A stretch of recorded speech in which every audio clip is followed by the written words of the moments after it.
नमस्कार, मैं हूं आपके साथ शिखा चौहान और आप देख रहे हैं इस वक्त पीआरबी।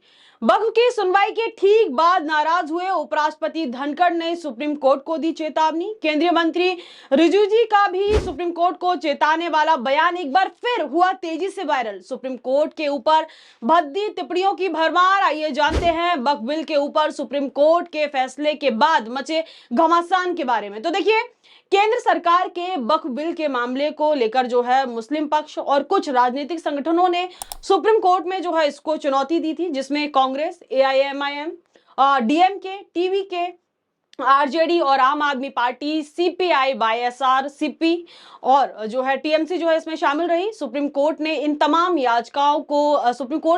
तमाम याचिकाओं को स्वीकृति मिली और 2 दिन तक इन पर सुनवाई चली। पहली सुनवाई में 3 बेंच के जजों ने, जिसमें स्वयं सीजेआई संजीव खन्ना और जो है केवी विश्वनाथन, संजय कुमार की बेंच ने इस मुद्दे पर सुनवाई करते हुए अपने अंतरिम फैसले तक वो जो बेंच है वो पहुंच ही गई थी। लेकिन तब तक क्या होता है कि सरकार के द्वारा 1 दिन का समय मांगा गया, क्योंकि सीजेआई वक्फ कानून के खिलाफ 3 बड़े अंतरिम फैसले सुनाने ही वाले थे, जिसके चलते सरकारी वकील तुषार मेहता ने अनुरोध किया। तुषार मेहता के अनुरोध पर सीजेआई द्वारा उन्हें 1 दिन का समय दिया जाए और कार्रवाई को अगले दिन शुरू करने की बात कही गई। इसी के चलते, इस पूरे कार्यक्रम के चलते, जब उन्होंने वक्त मांगा 1 दिन का तो उन्हें टाइम दिया गया, जिसके चलते अगले दिन सुनवाई की बात कही गई। हालांकि अगले दिन भी जब सुनवाई हुई तो सरकार के पास कोई भी जवाब नहीं था, सरकार कोई जवाब नहीं दे पाई, जिसके चलते फिर सॉलिसिटर जनरल तुषार मेहता ने कोर्ट से 1 वीक यानी कि 1 सप्ताह का, पूरे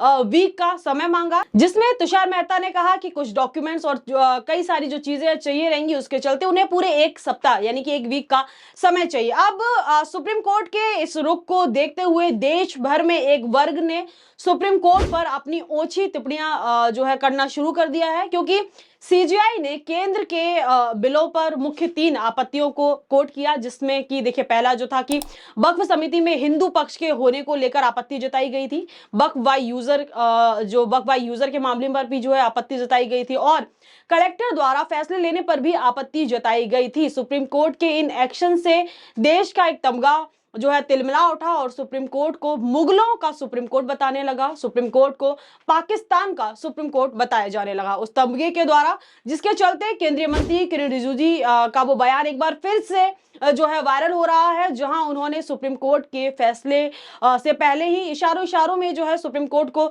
चेताने की कोशिश की थी। रिजिजू जी ने कहा था कि मुझे भरोसा है कि सुप्रीम कोर्ट विधायी मामले यानी कि लेजिस्लेटिव मैटर्स हैं उनमें दखल नहीं देगा। हमें एक दूसरे का सम्मान करना चाहिए। अगर कल सरकार न्यायपालिका में हस्तक्षेप करती है तो ये अच्छा नहीं होगा। और अब जो है जब किरण रिजिजू जी का ये बयान आया था तो उसके बाद भी जो है राजनीतिक गलियारों में चर्चाएं तेज हो गई थी कि ये कहीं ना कहीं सुप्रीम कोर्ट को टेढ़ी आंखें दिखाने की बात की जा रही। सुप्रीम कोर्ट के कहा जा रहा है कि जब हम आपके मैटर में जो है इंटरफेयर नहीं करते हैं, आपके मैटर में हम हस्तक्षेप नहीं करते, तो आप भी हमारे मामला से जो है दूर रहिए। और अब देखिए, उपराष्ट्रपति जगदीप धनखड़ की भी इस मामले में एंट्री हो गई है। आपको बता दें कि पहले भी धनखड़ ने सीबीआई आयोग के अध्यक्ष की नियुक्ति के वक्त सीजेआई पर कठोर टिप्पणी की थी, जो कि उस वक्त काफी चर्चाओं में थी और उसकी जमकर आलोचना भी हुई थी। उपराष्ट्रपति धनखड़ ने अपने बयान में कहा था कि आयोग के अध्यक्ष की नियुक्ति में आखिर सीजेआई का क्या काम है, हर जगह सीजेआई का हस्तक्षेप ठीक नहीं है। जबकि आपको बता दें कि किसी भी महत्वपूर्ण आयोग की नियुक्ति में प्रधानमंत्री और नेता विपक्ष यानी कि लीडर ऑफ अपोजिशन और सीजेआई यानी कि चीफ जस्टिस ऑफ इंडिया का होना अनिवार्य होता है, जिसके चलते जो है ये सारी बात कही गई थी, जिसके चलते सीजेआई को जो है गायब कर दिया गया था जब ये नियुक्ति हुई थी। जब ये मैटर हुआ था, जो मैंने आपको पहले भी अपनी खबर में बताया था, जब ये मैटर हुआ था उसी टाइम पे जो है उपराष्ट्रपति का ये बयान सामने निकल कर आया था। और अब फिर जगदीप धनखड़ अपने बयानों की वजह से एक बार फिर चर्चाओं में आ गए हैं। आपको बता दें कि वक्फ बिल पर सुनवाई के ठीक बाद एक कार्यक्रम में उन्होंने सीजेआई को फिर से चेताया है और कहा कि सुप्रीम कोर्ट राष्ट्रपति को आदेश नहीं दे सकता। उपराष्ट्रपति ने सुप्रीम कोर्ट को पूर्ण शक्तियां प्रदान करने वाले संविधान के अनुच्छेद 142(3) को जो है न्यायपालिका को 24/7 यानी कि 24 घंटे उपलब्ध लोकतांत्रिक ताकतों के खिलाफ परमाणु मिसाइल का करार दिया है। जी हां, इतना बड़ा बयान जो है जो जगदीप धनखड़ की तरफ से आया है वो सीधा सीधा अब चर्चाओं का बाजार गर्म कर चुका है और एक बार फिर हलचल तेज कर दी है राजनीतिक गलियारों में। धनखड़ ने कहा कि अब जज विधायी चीजों पर भी फैसला करेंगे, वे ही कार्यकारी जिम्मेदारी भी निभाएंगे और सुपर सांसद के रूप में काम करेंगे। आगे कहा कि भारत में ऐसा लोकतंत्र नहीं होना चाहिए जहां जज सुपर संसद की तरह कार्य करें और राष्ट्रपति को भी निर्देश दिया जाए। धनखड़ ने सवाल उठाया कि क्या अब राष्ट्रपति को निर्देश दिया जाएगा, राष्ट्रपति को भी निर्देश दिए जाएंगे कि वह कब क्या फैसला ले, कब क्या काम करे। क्या अब जज कानून भी बनाएंगे और कार्यपालिका के भी कार्य करेंगे, मतलब जो जज बैठे हैं सुप्रीम कोर्ट के अंदर वो अब कानून भी बनाएंगे और कार्यपालिका के भी काम करेंगे। बाकी सारे काम क्या सिर्फ न्यायपालिका ही करेगी। उपराष्ट्रपति ने आगे कहा कि हमने कभी सोचा नहीं था कि देश में ऐसी स्थिति आएगी जहां न्यायपालिका और जो है न्यायपालिका, जहां जो है कि न्यायपालिका, कार्यपालिका और विधायिका तीनों की भूमिका निभाएगी। जैसा कि मैंने आपको बताया कि उनका सीधे सीधे कहना है कि जहां न्यायपालिका, तीनों जो प्रणाली हैं उनका काम केवल न्यायपालिका करेगी, चाहे न्यायपालिका की बात करें, चाहे कार्यपालिका की बात करें या विधायिका की बात करें। तो वही जगदीप धनखड़ ने कहा कि तीनों की भूमिका लगता है अब वही निभाएगी। बड़ा बयान उपराष्ट्रपति धनखड़ की ओर से सुप्रीम कोर्ट पर। और अब सुप्रीम कोर्ट के हालिया आदेश पर उपराष्ट्रपति धनखड़ की तीखी प्रतिक्रिया के बाद देश की राजनीति एक बार फिर संविधान और संस्थाओं के अधिकार क्षेत्र को लेकर गरमा गई है। उपराष्ट्रपति के इस बवालिया बयान पर क्रियाओं प्रतिक्रियाओं का भी दौर शुरू हो गया है। लोग जो है अपनी अपनी क्रिया प्रतिक्रियाएं दे रहे हैं। सोशल मीडिया पर भी देखिए सुप्रीम कोर्ट के ने जब ये फैसला आया, सुप्रीम कोर्ट की तरफ से जब इन सारे मामलों पर सुनवाई की गई, उसके बाद जो सोशल मीडिया है उस पर भी जो है तुरंत जो है हालात बदल गए हैं। लोग अपनी अपनी प्रतिक्रियाएं दे रहे हैं, टिप्पणी दे रहे हैं।